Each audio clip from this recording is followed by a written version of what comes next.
Ellen Corby played the sweet, soft-spoken grandmother that millions of Americans adored.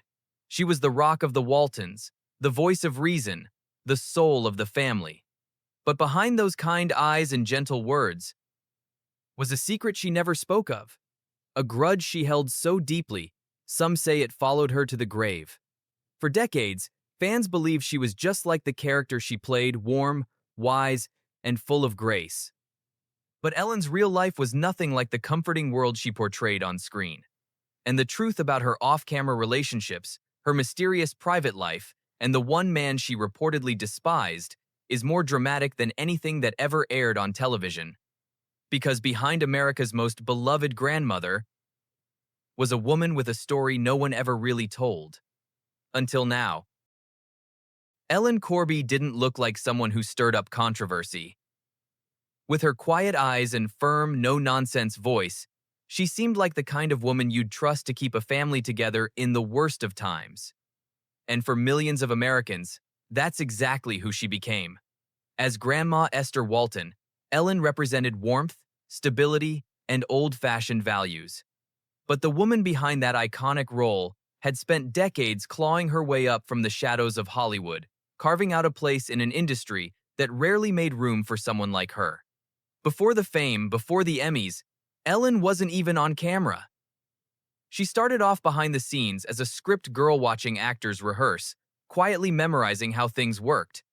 That quiet observation became her weapon. While others fought for the spotlight, Ellen waited, studied, and pounced when the moment was right. Her performances weren't flashy or loud, they were sharp, grounded, and unforgettable. By the time I Remember Mama earned her an Oscar nomination in 1948, she wasn't some lucky newcomer. She was a veteran who had waited 15 years for a real shot, and when it finally came, she didn't miss. Her role as Aunt Trina was emotional and hauntingly real, setting the tone for every performance that followed. But despite her growing recognition, Ellen didn't chase stardom the way others did. She chose roles with care. She avoided the limelight, and off-camera, she stayed remarkably private. But behind that composed exterior, Ellen was hiding something far more complex than anyone watching her on screen could have imagined. And it's what she didn't say that would come to define her most. For all the millions who felt like they knew her, Ellen Corby remained one of Hollywood's most private enigmas. She gave interviews, accepted awards, smiled for the cameras, but never really let anyone in. And maybe that was by design.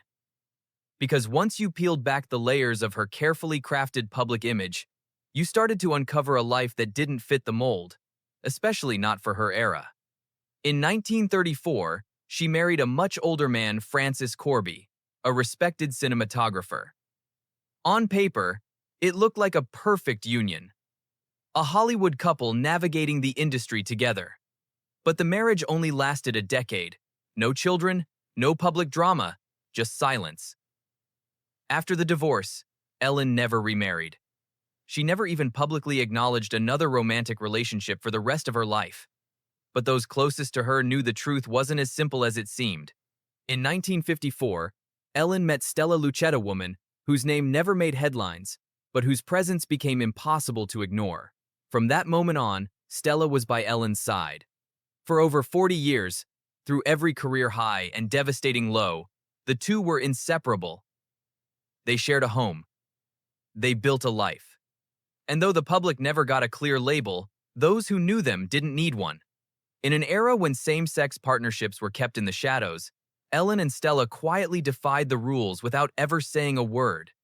It wasn't just a partnership. It was a shield, a sanctuary, and a rebellion all at once. And while the industry praised Ellen for her emotional depth on screen, few realized that the same depth was rooted in a secret life she fiercely protected from the public eye. But Ellen's search for inner peace didn't stop there, and what she did next would surprise even her closest friends. For all the millions who felt like they knew her, Ellen Corby remained one of Hollywood's most private enigmas. She gave interviews, accepted awards, smiled for the cameras, but never really let anyone in. And maybe that was by design. Because once you peeled back the layers of her carefully crafted public image, you started to uncover a life that didn't fit the mold, especially not for her era. In 1934, she married a much older man, Francis Corby, a respected cinematographer. On paper, it looked like a perfect union, a Hollywood couple navigating the industry together. But the marriage only lasted a decade. No children, no public drama, just silence. After the divorce, Ellen never remarried. She never even publicly acknowledged another romantic relationship for the rest of her life. But those closest to her knew the truth wasn't as simple as it seemed. In 1954, Ellen met Stella Lucetta, a woman whose name never made headlines, but whose presence became impossible to ignore. From that moment on, Stella was by Ellen's side. For over 40 years, through every career high and devastating low, the two were inseparable. They shared a home. They built a life. And though the public never got a clear label, those who knew them didn't need one. In an era when same-sex partnerships were kept in the shadows, Ellen and Stella quietly defied the rules without ever saying a word. It wasn't just a partnership. It was a shield, a sanctuary, and a rebellion all at once. And while the industry praised Ellen for her emotional depth on screen, few realized that the same depth was rooted in a secret life she fiercely protected from the public eye. But Ellen's search for inner peace didn't stop there, and what she did next would surprise even her closest friends.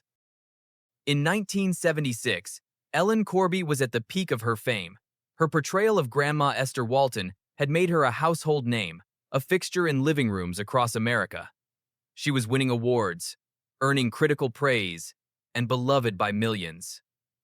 But behind the scenes, her body was quietly breaking down, and the collapse came without warning. That November, Ellen suffered a massive stroke.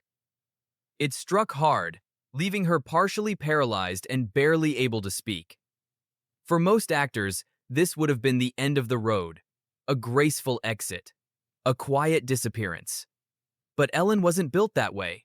Even as doctors warned her of the long recovery ahead, she refused to accept that her time in front of the camera was over. What followed was a grueling year of speech therapy, physical rehabilitation, and emotional exhaustion. She battled to regain the ability to do the one thing that had always come so naturally to her: speak. And when she finally returned to the Waltons in 1978, her voice was different. Her movement was slower. But her spirit? Unshaken. The writers wove her real-life recovery into the show's storyline, allowing Grandma Walton to reflect Ellen's journey in real time. Every scene she filmed after the stroke carried a new weight. It wasn't just acting, it was survival. And viewers noticed. What once felt like performance now felt like testimony. Audiences didn't just admire Ellen, they respected her on a whole new level. But even as fans cheered her return, one particular castmate wasn't so quick to offer warmth. In fact, behind the scenes, the atmosphere was anything but welcoming. Because the tension that had been quietly building for years was about to boil over, and it centered around one man. To millions of viewers, Ellen Corby and Richard Thomas looked like the perfect on-screen duo, wise grandmother and sensitive grandson, sharing heartfelt scenes and warm family moments. But once the cameras stopped rolling, things weren't so tender. In fact, those who worked on the Waltons knew something most fans never suspected. Ellen Corby couldn't stand him. The tension wasn't loud or theatrical. It was colder than that: quiet glances, clipped replies, and an emotional distance that made itself known without ever being directly addressed. According to multiple accounts from cast and crew, Ellen harbored a deep resentment toward Thomas. And it wasn't just a matter of personality, it was generational, professional, and personal. Ellen had fought for every inch of her career. She started at the bottom, working as a script girl just to get near the camera. She climbed slowly, painfully, without shortcuts. Richard Thomas, on the other hand, was young, charismatic, and already landing lead roles by the time most actors were still auditioning for commercials. To Ellen, he didn't earn it the hard way.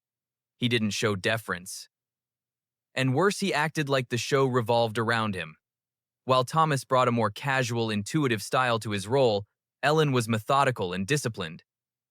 She believed in structure, in hierarchy, in respect for those who'd paid their dues. And from her perspective, Thomas wasn't just skipping steps, she was soaking in the spotlight. She felt others deserved more. Privately, she referred to him as arrogant and self-important. Some insiders say she would avoid him entirely off set. Others claim she refused to speak his name in casual conversation. To fans, their chemistry felt warm and effortless. But behind the scenes, Ellen saw him as the face of a system that rewarded youth and charm over grit and experience. Still, Ellen never aired her grievances publicly. She was too old school for that. She didn't do public feuds. She let her silence do the talking. But everything changed the day Richard Thomas walked away from the show and, in Ellen's eyes, committed the ultimate betrayal. In 1977, Richard Thomas made a decision that stunned fans of the Walton She left the show. At just 26, he walked away from the role of John Boy Walton, the character that had made him a household name. For many cast members, it was a moment of transition. For Ellen Corby, it was personal. To her, it wasn't just a career move. It was a betrayal. She had poured herself into the show through a stroke, through recovery, through years of hard work, and here was Thomas, turning his back on the very family she had fought to keep together, both on screen and off. She reportedly saw his exit as selfish, careerist, and deeply disrespectful to the legacy they had built. And whatever private resentment she had felt toward him before, it hardened into something colder. From that point on, those close to the production said Ellen's opinion of Richard Thomas was set in stone. She never forgave him, not during the show's remaining years, not in reunions, not in private conversations. The emotional distance between them became a permanent wall. Cast members noticed she rarely spoke of him, and when she did, it wasn't with nostalgia, it was with quiet disdain. Even as Ellen returned to the show in a limited role after her stroke, her attitude toward Thomas reportedly remained icy. Some speculated that her own health struggles had amplified her emotions, deepening grudges, sharpening disappointments, but others believed this ran deeper than circumstance. To Ellen, this wasn't about one actor leaving a show. It was about principle, loyalty, and respect. She never made a public scene. She never aired dirty laundry. But the silence between her and Richard Thomas said everything. And when the Waltons filmed its final scenes and the set was dismantled for good, one question still lingered in the minds of those who knew them both. What exactly happened between Ellen Corby and Richard Thomas that made forgiveness impossible? Ellen Corby was never the kind of actress who needed to be understood. She didn't chase interviews or try to rewrite the public narrative. In fact, she seemed to prefer the opposite: let them believe what they want. Let them think she was just Grandma Walton, sweet, wise, predictable. But those who worked closely with her knew better. Ellen was meticulous, guarded, and emotionally complex. She kept her feelings locked down, especially the painful ones. And maybe that's why her grudge against Richard Thomas never faded, not because she was bitter by nature, but because she didn't let go easily, not of loyalty, not of resentment, not of anything that mattered. Her personal life, too, reflected that same pattern. She never spoke openly about Stella Lucetta, never gave in to public curiosity, never tried to explain or defend her choices. And when people speculated, she didn't correct them, she let the silence speak.